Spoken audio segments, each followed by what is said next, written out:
Hey everyone, Diavolo here, and welcome back to my review for chapter 1023 of One Piece. If you guys are new around here and want to keep up to date with the latest One Piece reviews, spoilers, and more, then make sure you hit that subscribe button and also be sure to leave a like on the video, as it really helps out with the algorithm and pushes my stuff to a bunch of new amazing people.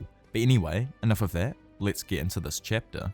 So obviously this chapter I think is going to be absolutely insane, with where we left off last week with Zoro and Sanji attacking King and Queen and what looks like possibly knocking them out unconscious at the start of this battle here. The title of the chapter for 1023 is called As Alike as Two Peas in a Pod, which I think is an innuendo pointing towards maybe, a few people throughout this chapter.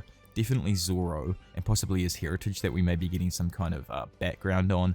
Or it could just be, pointing towards Sanji as being two very close friends, two peas in a pod. But yeah, anyway, we'll get into this chapter and quickly go through, and then I'll give my thoughts on what I think, is going to happen next week, obviously, and where I think the series is going to head from here, because so much happens throughout this chapter as it's completely insane. So the chapter starts off and Zoro and Sanji land pretty much how they were at the end of last chapter, standing in front of what kind of looks like an unconscious king and queen who are lying on the ground. And Chopper's pretty surprised that Zoro is all healed now and is able to attack fluidly like he's not even been injured.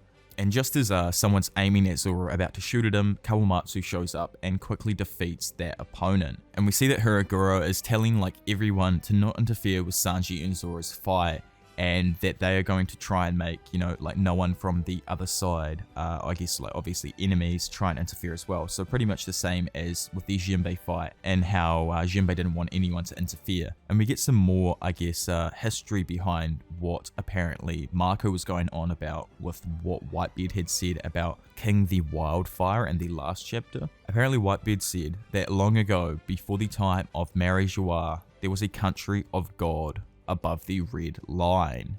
And I guess Marco is completely stuck in thought, thinking about who possibly King might be, and trying to, figure out this possible race and seeing if he's kind of connected to these people atop the red line. While he's stuck in thought, some of the beast pirates start shooting, over towards him, and Izo luckily shoots over and lunges towards him, preventing the bullets from hitting him, and grabbing Marco, and then quickly kind of escaping and getting out of there away from the fight. So I wonder where Marco's headed and where they're off to now. And from here it kind of just skips slightly back over to Queen, Sanji, Zoro, and King. And we can see that Queen is throwing down, one of his raps like he does, or throwing down another one of his songs or his raps as he does. But the more interesting thing I think that's going on here is that Zoro has noticed that something's kind of going on with Sanji, and he kind of asks what's going on. And Sanji says to him that after wearing his raid suit 2 times, his body feels. And then Zoro cuts him off and says, "Don't drag me down with you." Sanji says he's not saying that he's getting dragged down. It's just something feels weird.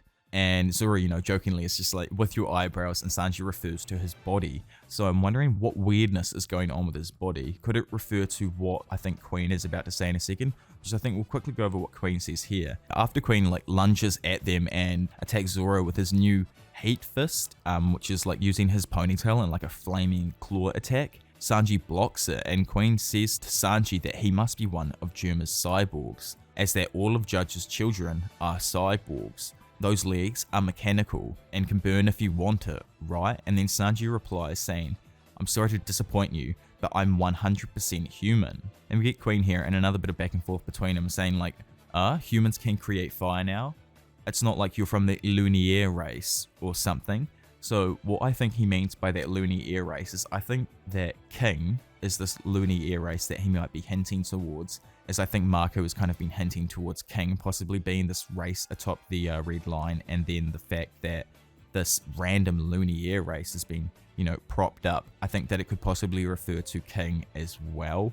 And the fact though that Sanji has been feeling weird, and then the idea of Judge's children being all cyborgs has been brought into it.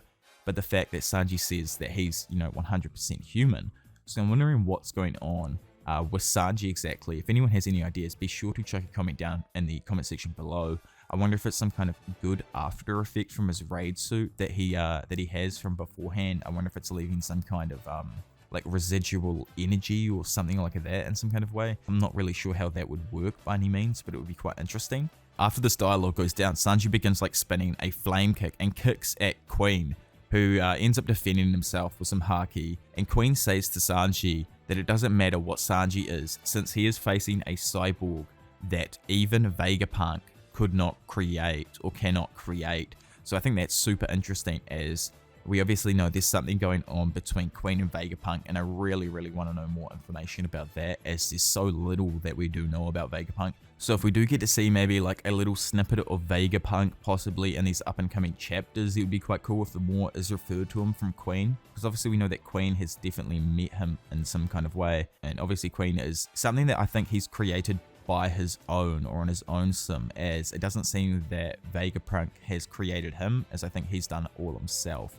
At least that's what I'm assuming for now anyway. Just, you know, as like I've said before, be sure to drop a comment down below if you think any differently at all, as I'd love to know what everyone is thinking and all the speculations that they are having. And while Queen and Sanji are fighting, Zoro and King keep fighting, and suddenly like the edge of King's sword kind of changes into, I guess, like teeth or like a serrated knife in a kind of way, and he locks them into two of Zoro's swords and flings them out of his hands, just leaving the one in Zoro's mouth. He then like punches Zoro in the face, and Zoro says to him, he's like, "Your battle style is curious." King says, "There's no need for a fixed form and style in real battle." So obviously, I think King may be a swordsman. I'm not 100% sure here. He might just be a fighter in general and use a variety of different weapons. It'd be quite interesting if he did, as he doesn't seem to have a like specific style or any means like that at the moment, like moveset style. But Zoro picks back up, you know, his two swords and says like, "I may need to win this battle biting your neck and tearing your windpipe, because I can't lose no matter what." So I wonder if that is a foreshadowing to possibly how this battle might end.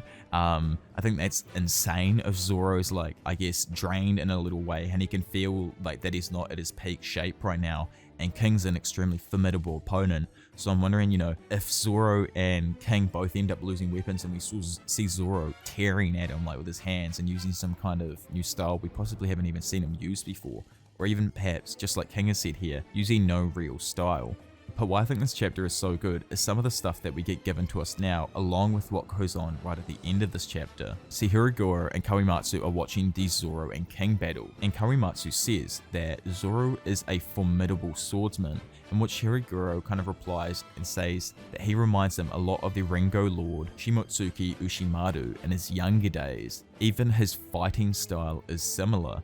It'd be quite cool seeing, I wonder if a legendary fighter in the past has used a three-sword style before. They also say that Zoro returning Shisui, the sword of the legendary samurai Shimotsuki Ryuma to Wano Kuni, must be fate. So I'm wondering if they're referring to maybe his possible heritage in a way, and I think it's quite possible that maybe it could be, as we haven't really had anything elaborated on who Zoro really is, and, you know, like what kind of family he's from. We've gotten Sanji's now, we know, you know, obviously Luffy's family, so I'd love to know Zoro's family as well, and where he's originated from. And then we get this panel of when Zoro is facing against King, and as Zoro continues fighting, we see this image of Ryuma, and we see that Ryuma's left eye was also damaged, just like Zoro's. So I don't know, I think it's pretty cool. It brings goosebumps to my skin, kind of like reading these panels and seeing just Ryuma there in general, like the art on his clothes that he has, you know it's Ryuma just from the style that he has down below,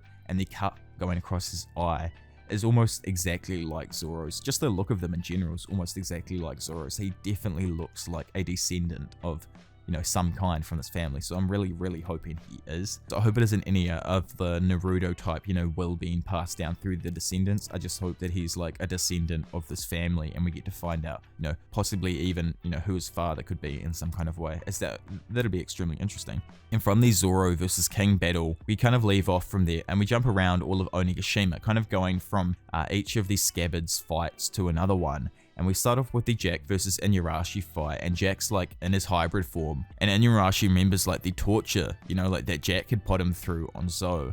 He says that it's going to be all different now, and because he notices that there's a hole in the roof opened up by a Kaido, Inuyasha can transform into a Sulong form, and it leaves us there with those two and we cut over to Nekomamushi and Perospero from last chapter, and they're actually right before Kara and Wanda's gaze, and Nekomamushi approaches Perospero saying that he is going to avenge Pedro's death, which I think, you know, is absolutely awesome, as I really want him to. And once he steps out of the shadows into the moonlight, Nekomamushi transforms also into his Sulong form, and Perospero, you know, he's completely frightened. He's wetting himself right now. He doesn't know what he's gonna do. But from there, we also swap back to the second floor of the Onigashima Castle, where Raizo and Fukudo Kuji are still fighting, and Raizo is, I guess, the last of the scabbards that we swap over to and see his fight. And again, we swap over to Raizo and Fukudo Kujo just before we skip over to someone important, and I think the most important part, somehow overshadowing even Zoro and Sanji's parts of this chapter.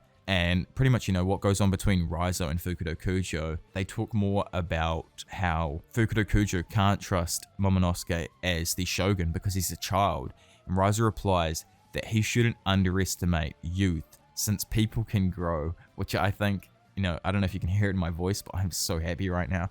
It is the biggest foreshadowing to what is about to happen, and because I've read the chapter, I already kind of know, but for those who haven't, this here is, I think, some of the most heartwarming stuff. We go down to, like, I guess the Togake port, or like near the coast of Wano Kuni, and the Heart Pirates are all completely upset, and you can see they're all pointing their guns and knives at something that reminds them a lot of Kaido. And if you guys couldn't catch what was going on, obviously in this amazing double panel, we get to see this massive picture of Momonosuke, who is completely transformed into his dragon form, and he is absolutely huge, like very reminiscent, looking like a younger version of Kaido's dragon pretty much. I can't wait to see it when it's been animated, man. It's gonna look so cool.